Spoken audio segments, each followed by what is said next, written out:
Hello, hello, hello. You're tuning into another episode of TheWunderkindShow. Today's first topic, the NFL's best top 10 supporting casts.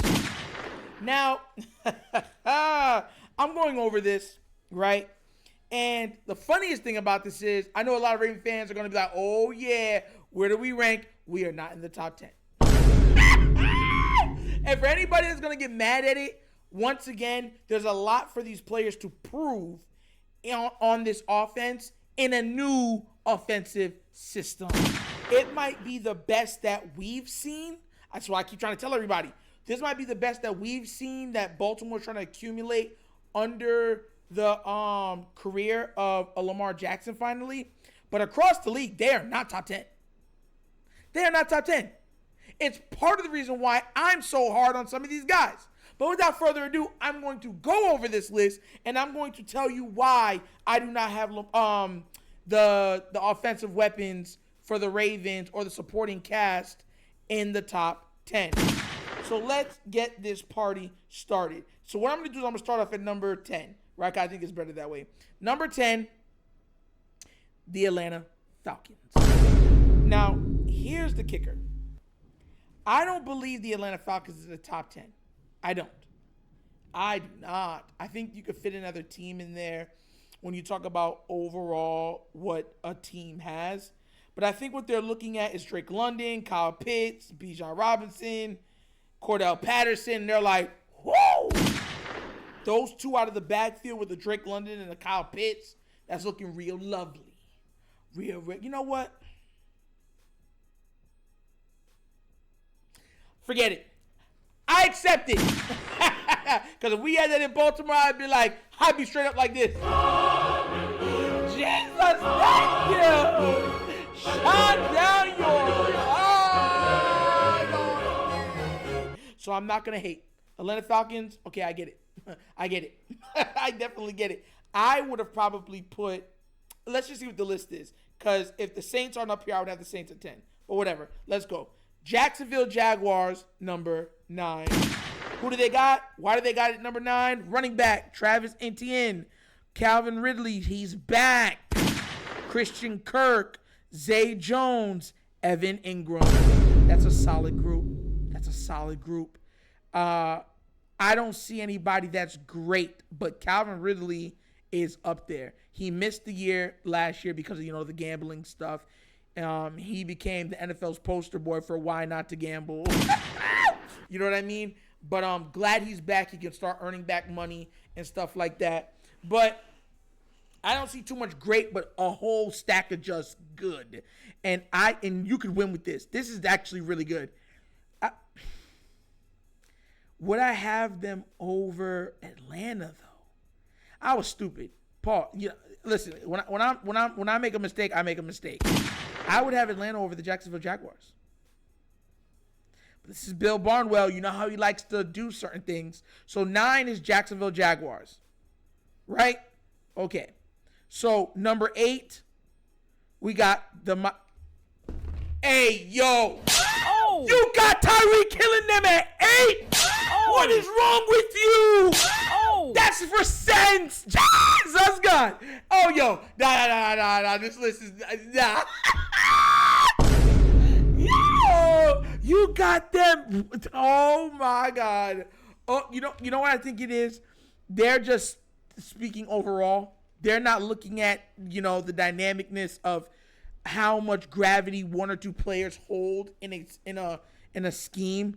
Tyreek Hill, Jalen Waddle, Jeff Wilson Jr., Raheem Mostert, Devin A. Okay, look, Tyreek puts that at least top 5. I swear to God, you got Tyreek Hill and Jalen Waddle. That I don't care. You're top 5. I'm just being real. I'm being real. These other ones above mine better be absolutely electric. Oh my God. All right, whatever. Let me calm down. Calm down, Nitro. Woo saw. All right, let's go. All right. So number 7, the Dallas Cowboys. I actually like the Cowboys. Their unit. Will I ever think they'll do something again? Never. You'll never see me make that mistake again. But for an offensive unit, this is a really good offensive unit. CeeDee Lamb, Michael Gallup, Brandon Cooks, Tony Pollard, Deuce Vaughn. That's a lineup. That's a lineup, bro. And they even put in their tight end. Yeah, Dallas is up there, bro. This is why, I'm saying I don't blame Jerry Jones for what goes on for them, because when it comes to surrounding his team with talent, he has done an impeccable job of giving them talent. The coaching and the players just haven't come to fruition. But giving his team talent, I don't think there's been another owner of a team to laden his entire squad over an amalgamation of time consistently of just pure out-of-this-world talent on both sides of the ball. But the Dallas Cowboys is number 7. I would probably have them a little higher, but we're going to keep going. The Minnesota Vikings. You see, this is why I have a problem with this, right? So you got the Minnesota Vikings at 6. You got Justin Jefferson, Jordan Addison, KJ Osborne, TJ Hawkinson, and Alexander Madison. Are they saying it strictly because the gravity of a Justin Jefferson? Because if so, Tyreek Hill and Jalen Waddle should be higher. I'm just being real. Miami, if I had to pick Miami's weapons and Minnesota Vikings weapons, I'm going Miami. Y'all can hate me and be like, whoa, Jettis. Look at me. I'm skipping all to the touchdown. No person in the entire NFL that is not a quarterback has the gravity of Tyreek Hill. That's fact. You can't even argue it. But whatever, let's keep it going. Number 6, the Minnesota Vikings. Number 5, Los Angeles Chargers. Where's all the people that be screaming that this man needs more? Listen, Austin Eckler, slot receiver / running back, probably the best. Is him and Christian McCaffrey is, but it's between those two as the best receiving running backs in the league. Keenan Allen, Mike Williams, Quentin Johnson, the rookie, Gerald Everett. Bro, they're stacked. And he's had all these weapons except for, I believe, Quentin Johnson for the time he's came in the league. But y'all gonna make more excuses for him. Watch. Oh, his hair got in his eye. That's why he threw that interception. That's why he couldn't go any further. Oh my God, just look at him. He looks the part. He's supposed to be the part. Believe in him, guys. Believe he's the part. More excuses than any player I've ever seen. Whatever. Number 4, Seattle Seahawks. They deserve to be up there. This team is, hold on. I want to say the L from here. How you loaded. They're loaded. Look at this. DK Metcalf, Tyler Lockett, Jackson Smith-Njigba, Kenneth Walker, Noah Fant. Stacked. And yo, any quarterback would love to play. And they're not small. The only small guy they got is Tyler Lockett. Jackson Smith-Njigba is what, 6'2", 6'3"? DK Metcalf is 6'3", almost 6'4". Noah Fant, 6'3", 6'4". They deserve to be there. Seattle's in my top 5 of weapons. They are stacked. Oh my God, are they stacked. Number 3, Philadelphia Eagles. I don't care what list you do. Supporting cast, Philly's top 3. Let's see what they get. We should know what the top 3 is. Top 3 should be unanimous. Even if you have them jumbled in different ways, the top 3 should be unanimous amongst the league. So who do you got? A.J. Brown, Devontae Smith, Dallas Goedert, DeAndre Swift. That is a sleeper pick. So many people sleep on Swift and do not understand just how talented of a back he is. It's almost unfair how good the Philadelphia Eagles are, bro. Great quarterback, great weapons, great defense, great line. Like, bro, hey, yo. Man, looky here, bro. And Rashad Penny, I forgot about him too. So definitely top 3. Number 2, the Cincinnati Bengals. Jamar Chase, T. Higgins, Tyler Boyd, Irv Smith Jr. as the tight end, and Joe Mixon. Listen, the amount of weapons that Joe Burrow has can never be understated. And it's not just the amount of weapons, it's the level of the weapons that each of them represent. Jamar Chase is a top 5 wide receiver in the league. I'm letting you know that now. T. Higgins is a he's a fringe top 10, top 12 receiver in the league. And Tyler Boyd is a top, 16, 17 receiver in the league? Bro, it's just, and Mixon's a top 10 running back in the league. It's just ridiculous. They got weapons galore.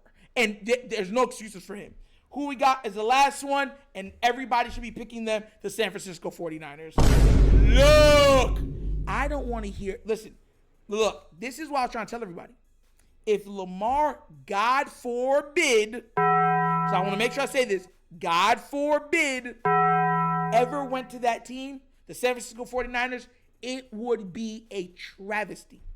The league would block it. I'm telling you. Y'all not understanding what I'm saying. There would be nothing you could do defensively with this team. Let's read down the candidates, shall we? Yeah, let's do it. Regardless of how they play in the Shanahan offense, you got Christian McCaffrey, George Kittle, Deebo Samuel, Brandon Ayuk, Kyle Juszczyk. So let me read this off to you real quick. Christian McCaffrey is a top 3 running back in the league.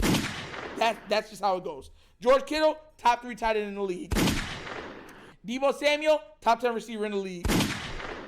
Brandon Ayuk, top 10 upcoming stars in the league.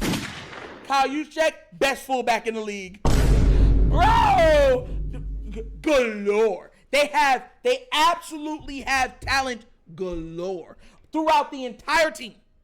And in a system, listen, and that's the thing. A lot of times under Jimmy Garoppolo, he wasn't even targeting like a George Kittle. George Kittle's numbers should be absolutely on par or on pace with what Kelsey does in Kansas City. But they don't get that opportunity because it was Jimmy G. With these other quarterbacks, they're feeding him the ball. They're getting the ball into his hand. Let me tell you something right now. When he has the ball in his hand, I don't think there's a more dangerous tight end with the ball in his hand in the NFL. I don't care if no one tells me.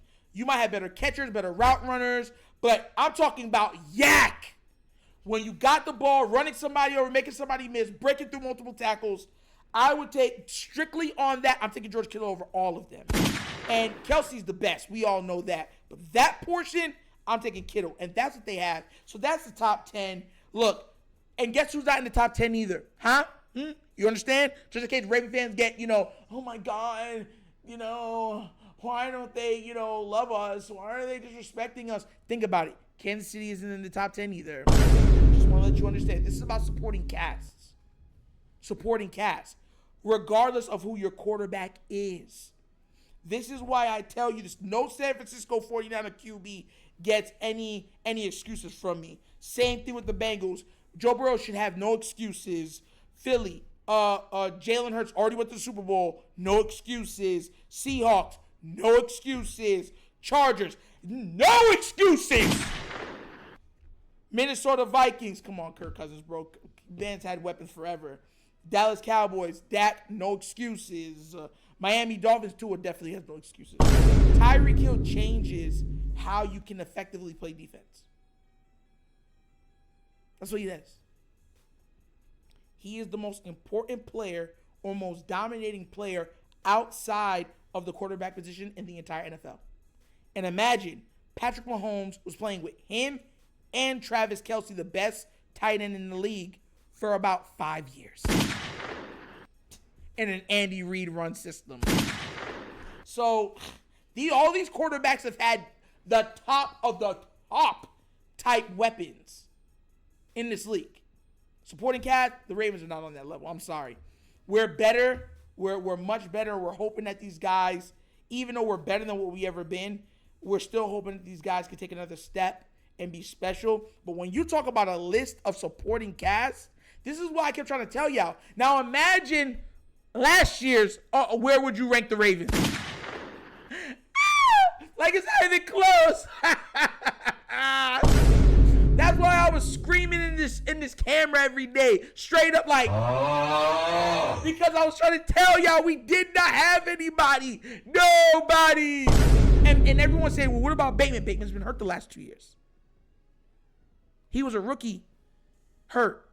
Second year, hurt. And we're talking about game that takes him out the entire season. He wasn't an MVP, Offensive Player of the Year, had 1,600 yards one season, and then had back-to-back injured seasons. There was nothing like that. He's been injured from the time he's been on the Ravens. So it would be unfair for me to say, oh, yeah. That'd be hypocritical of me. But that's what I'm trying to tell you. I'm not mad at this list at all. There's some things I would change up. Definitely, New Orleans wasn't even in the top 10. Think about overall, regardless of injury, think about the weapons that they got. Chris Olave, you got Jumpman Mike, the running back. They got weapons galore over there in New Orleans. Derek Carr got weapons. But he didn't even make the top 10. So don't get mad, Raven fans. Do not get mad. There's a lot of teams with a lot of players and a lot of players that can play this game. All right? But once again, showing love. That's an episode of The Wunderkind Show. Thank you all for watching. You know how we get down. Everything we talk about is rooted in facts and truth. But we like to have fun over here and laugh. But please do remember, like, subscribe, hit that notification bell, leave a comment. I love the comments. Just be respectful when you leave them, and we'll have no problems. Respect goes a long way. And if you would like to donate to this channel to help it grow, especially monetarily, at the bottom of the screen on this side is a QR code to a Cash App. That's how we do all donations. You can find the Cash App in the description of every video that we do. And the name of the Cash App is # The Wunderkind Show. Also available is the Patreon. You want extra access to me. You want questions from subscribers, sweepstakes for merch. You want fantasy football. That's how you do it. Because when this season starts in the next 10 weeks, I'm telling you, it's going to be jumping. Remember that one song, Destiny's song? Ladies and man now, they coming from the bars and they got me going jumping.